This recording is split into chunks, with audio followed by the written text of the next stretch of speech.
Garam.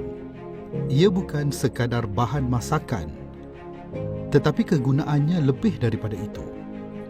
Kerana itu, suku kaum dusun di Tambunan rela berjalan kaki lebih 100 km untuk ke Inobong di Penampang dan kembali semula ke Tambunan bagi mendapatkan bekalan garam.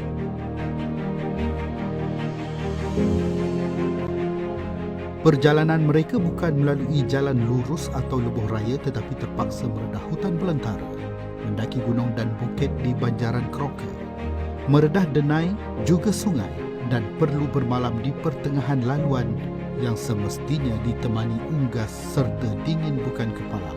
Semuanya kerana garam.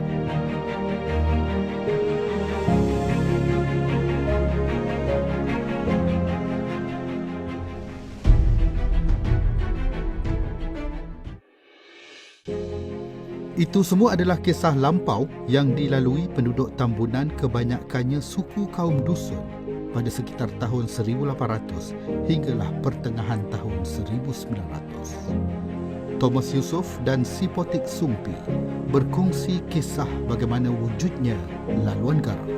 Laluan garam ini adalah satu laluan yang agak panjang, lebih kurang 38 km, dan sejarah ringkas tentang macam mana wujudnya laluan garam ini adalah di sekitar awal tahun 1800, aktiviti perdagangan di antara penduduk di kawasan pedalaman, khususnya Tambunan, dan kawasan pesisir pantai Kota Kinabalu wujud. Orang di sini menghadapi masalah untuk dapatkan bekalan garam bagi membolehkan mereka untuk menyimpan lama hasil buruan mereka. Nenek moyang bapak saya di sini, memang diorang pun lalu di sini lah. Mereka lalu di sini pergi tamu lah. Orang di sana pun lalu juga di sini pergi tamu ke Dongongon. Tapi itu pun diorang jalan kaki lah. Angkat-angkat barang pun diorang memakan hari lah. Jadi mereka akan membawa hasil tanaman dan perburuan mereka ke Inobong, dan di situ mereka akan bertukar barang, barter trade, dengan penduduk di kawasan bandar sana untuk dapatkan bekalan. Dan hasil daripada itulah wujudnya perkataan laluan garam. Laluan garam ini diterokai penduduk tempatan Tambunan. Tambunan pula mempunyai sejarah tersendiri. Bagaimana nama Tambunan sendiri itu wujud adalah berdasarkan penceritaan dan legenda yang diceritakan oleh datuk nenek moyang dahulu.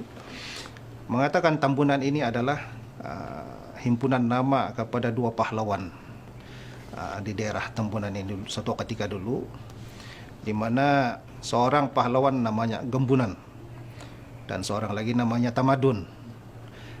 Gembunan ini ketua puak di dataran daerah Tambunan suatu ketika dulu, telah berperang dengan satu lagi puak yang dipimpin oleh namanya Tun Sudung.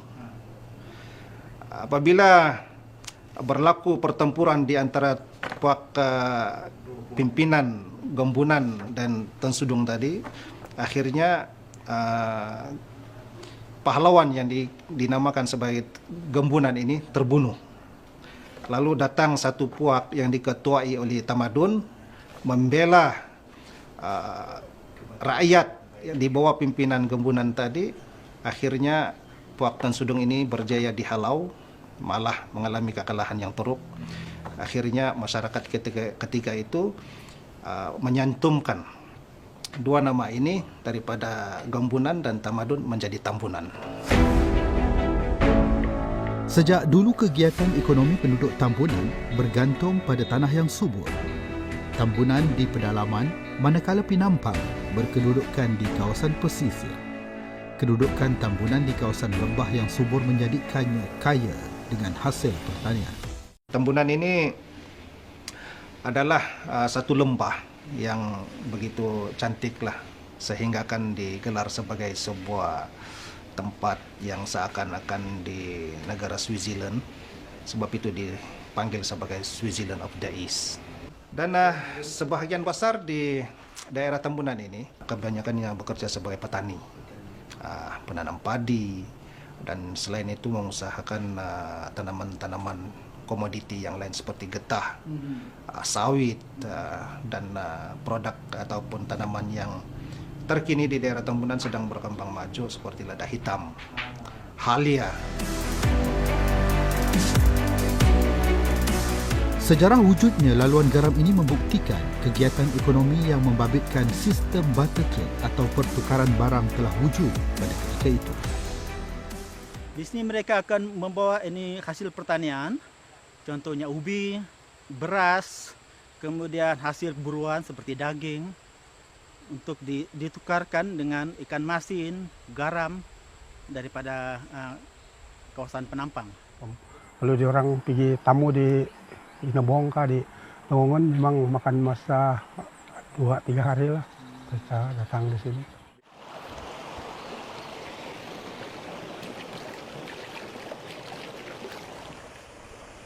Di tengah-tengah hutan belantara inilah wujudnya satu laluan yang pernah diterokai masyarakat tempatan. Laluan garam yang wujud ini ibarat lebuh raya menghubungkan antara Tambunan dengan Penampang. Penduduk sentiasa melalui laluan ini. Bagaimanapun sepanjang laluan, mereka telah menempuh pelbagai cerita. Cerita yang tidak pernah dicatatkan cuma diketahui dari garapan warisan turun-temurun, penceritaan nenek moyang hinggalah kepada cucu cicit generasi kini. Di awal tahun 1800, aktiviti pergaduhan di antara suku kaum tempatan itu masih berjalan. Ya. Jadi sebab itulah mereka biasanya akan jalan berkumpulan. Jadi membolehkan mereka lebih selamat. Rembungan. Asal siapa yang pergi tamu, satu rembungan lah diorang turun itu. Diorang mungkin dari malam lagi jalan dari sana, diorang pakai itu sulu yang minyak tanah lah. Kalau cakap dusun itu berubui itu. Tetapi selepas berlaku perjanjian di antara suku-suku yang bergaduh ini, jadi mereka telah membuat satu macam perundingan di sekitar Tambunan, di kawasan Kampung Widu. Di situ mereka telah bersetuju untuk tidak mengganggu antara satu dengan yang lain.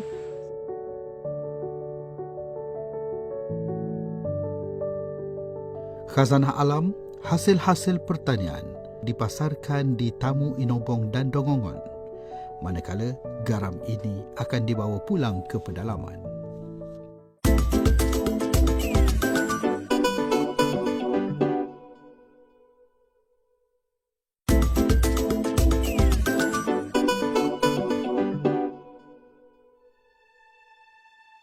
Hari berganti hari, masa terus berlalu, zaman merentas waktu. Begitu juga dengan laluan garam.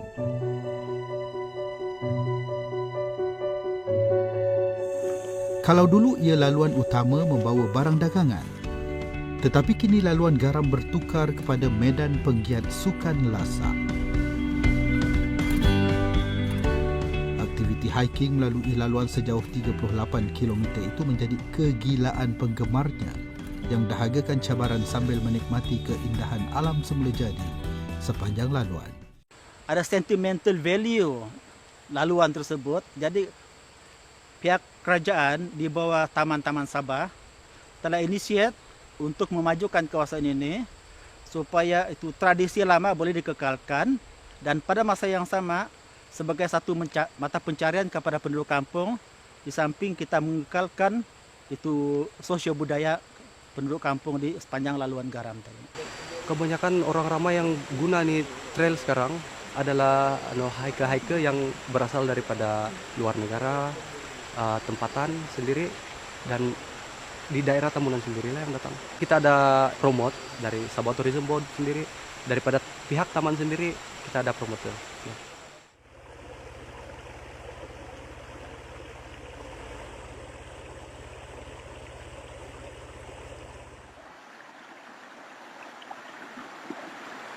Laluan garam yang diterokai suatu ketika dulu masih dikekalkan dan dipelihara oleh Taman-Taman Sabah melalui kawalan rapi oleh Taman Banjaran Crocker. Substesen Ebong telah kita buka lebih kurang pada tahun 2003, diikuti pula dengan pos kawalan Molungong. Okay. Kalau dahulu makan masa lebih kurang seminggu. Tetapi sekarang laluan pun sudah diperbaiki. Kebanyakan tempat pun kita telah tanda. Jadi kita telah ambil kira laluan-laluan yang berisiko. Jadi kita elakkan kawasan-kawasan yang berisiko, menyebabkan kita realign itu laluan sehingga kan jarak itu telah kita dapat pendekkan dan masa perjalanan pun telah disingkatkan dari seminggu pergi ke 3 hari ataupun 4 hari. Laluan masuk dari daerah Tambunan ini dijaga rapi oleh Ranger Pos Kawalan Malunggong.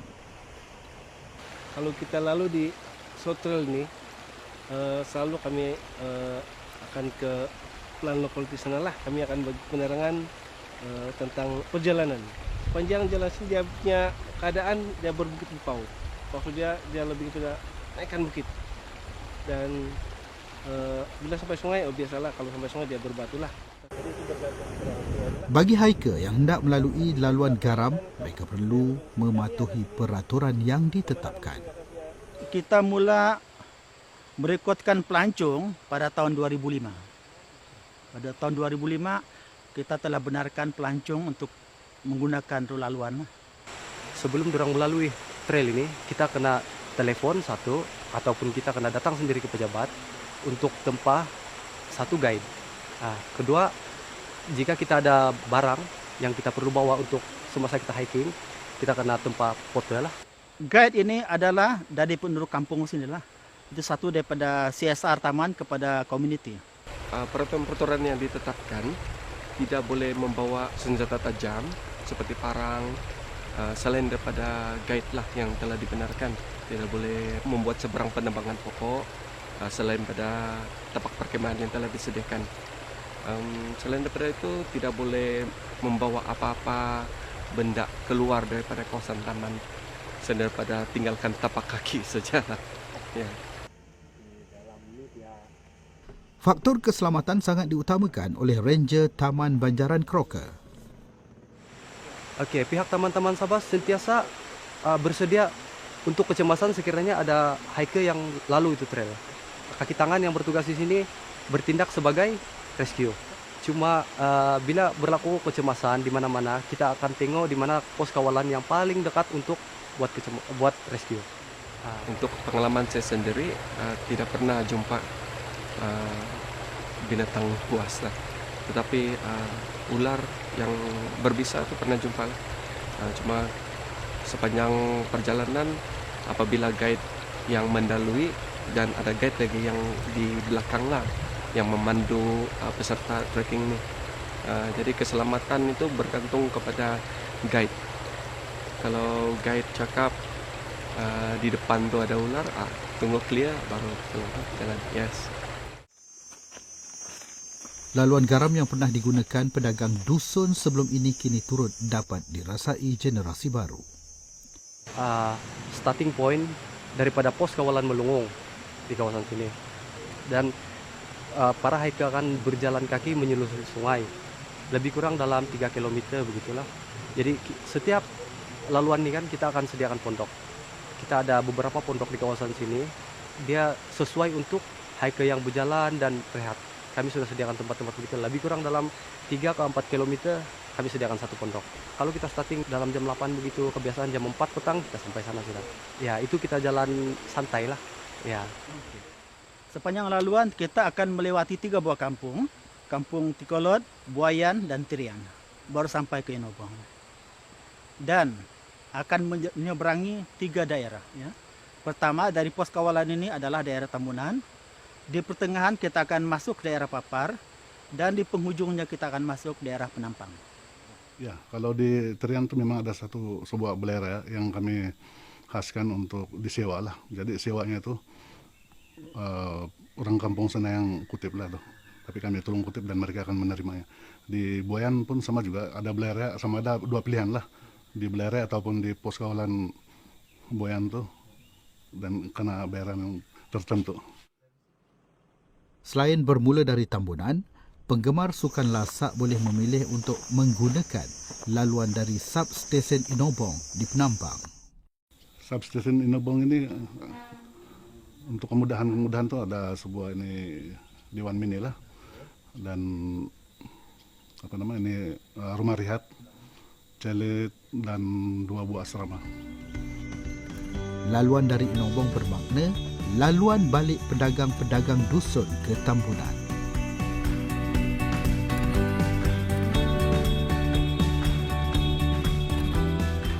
Pegawai-pegawai dan kaki tangan Taman Banjaran Keroka sentiasa bersedia memberi kerjasama kepada hiker yang ingin melalui laluan ini dengan hikmat penunjuk arah serta pembawa barang-barang atau porter.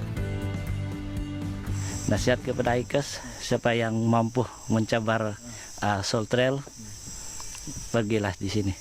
Ya, yang semua fit lah.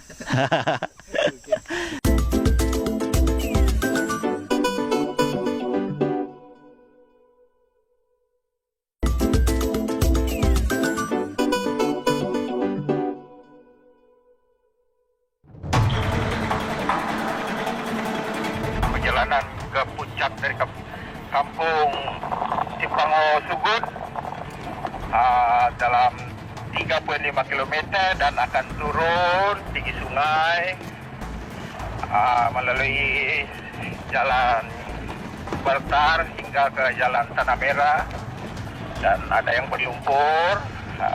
Memang mencabar perjalanan dia berapa selesa perjalanan, tapi memandangkan misi harus diteruskan. Dan kita lalu di Simpang Buayan tadi, masuk ke Buayan, dan dari Simpang Buayan perjalanan ke Kampung Terian mengambil masa dalam 15 minit hingga ke 20 menit melalui jalan yang mencabar. Dan di depan nanti ada anak sungai lagi, kita lalui dan akan sampai di Kampung Terian. Ya.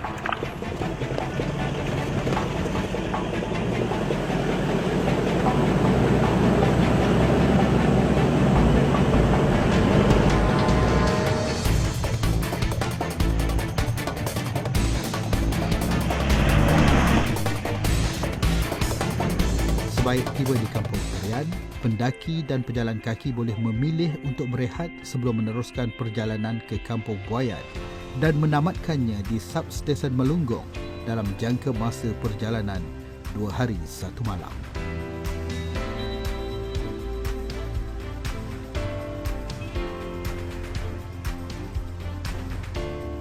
Laluan garam dulunya laluan dagang, kini terus diguna pakai sebagai laluan rekreasi. Langkah kerajaan negeri di bawah Taman-Taman Sabah memelihara laluan warisan ini harus dipuji. Sabah Park dia takkan sentuh pun, even kayu tu dah jatuh pun macam alihkan saja. Kelebihan Sabah Park macam dia betul-betul menjaga hutan. Daripada jauh kita nampak tengok Banjaran Keroka ni macam laut tau, macam hijau je. Macam laut kan biru kan, tapi macam kalau Banjaran Keroka hijau je. Maksudnya hutan ni still tebal. Macam Soul Trail ni kita tahu Taman Sabah mengambil alih untuk menjaga kawasan tu, di mana kawasan-kawasan yang tu dijaga dengan rapi lah, di mana mereka akan menanam satu spesies baru, so menjaga sepadan supaya orang tidak masuk membuat pencerobohan yang berlaku. Di sepanjang Soul Trail tu kita boleh tengok lah biodiversity hutan yang menarik di situ yang tak ada kat tempat lain tapi mungkin ada kat sini.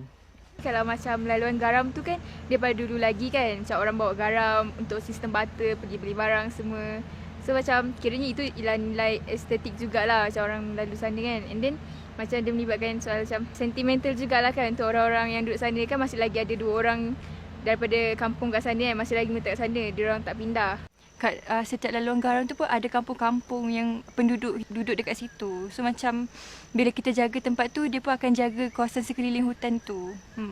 Plus kawasan hutan tu tempat tadahan air juga untuk orang lain. So macam dia jaga satu sama lain lah macam tu. Pejabat daerah Tambunan sendiri mempunyai perancangan bagi memastikan kesan sejarah ini terus terpelihara. Saya berpendapat Tambunan ini adalah satu daerah yang berpotensi untuk dimajukan. Selain daripada pertanian, pelancongan juga adalah produk yang boleh dimajukan di daerah Tambunan ini. Kementerian Pelancongan Sama Ada Negeri dan Persekutuan dan juga Sabah Tourism Board sentiasa berbincang bagaimana untuk memajukan pelancongan di daerah Tambunan ini, khususnya untuk meningkatkan ataupun memperbaharui tempat-tempat yang menarik ini. Begitu juga dengan Taman Banjaran Crocker.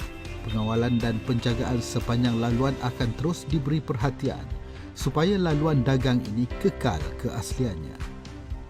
Memang mempunyai perancangan jangka panjang di mana kita akan sediakan fasiliti yang lebih baik, di mana tandas awam kita akan upgrade. Kemudian kita akan coba bekalkan bekalan elektrik 24 jam kepada setiap stesen bagi memudahkan pelawat yang menginap. Dan kita juga akan mewar-warkan melalui media massa, contohnya radio, melalui travel agent. Negara juga ada aktiviti yang dianjurkan oleh pihak MATA, dan dari situ dia akan dikembangkan aktiviti yang boleh dibuat di dalam kawasan taman, termasuklah laluan garam. Laluan garam dulunya jalan utama kegiatan tukar barang dagangan. Kini ia diwarisi dan masih boleh dilalui di kalangan penggiat sukan rekreasi. Menjadi tanggungjawab bersama untuk terus mengekalkan jalan warisan ini. Laluan garam, lebuh dagang, rentas rekreasi.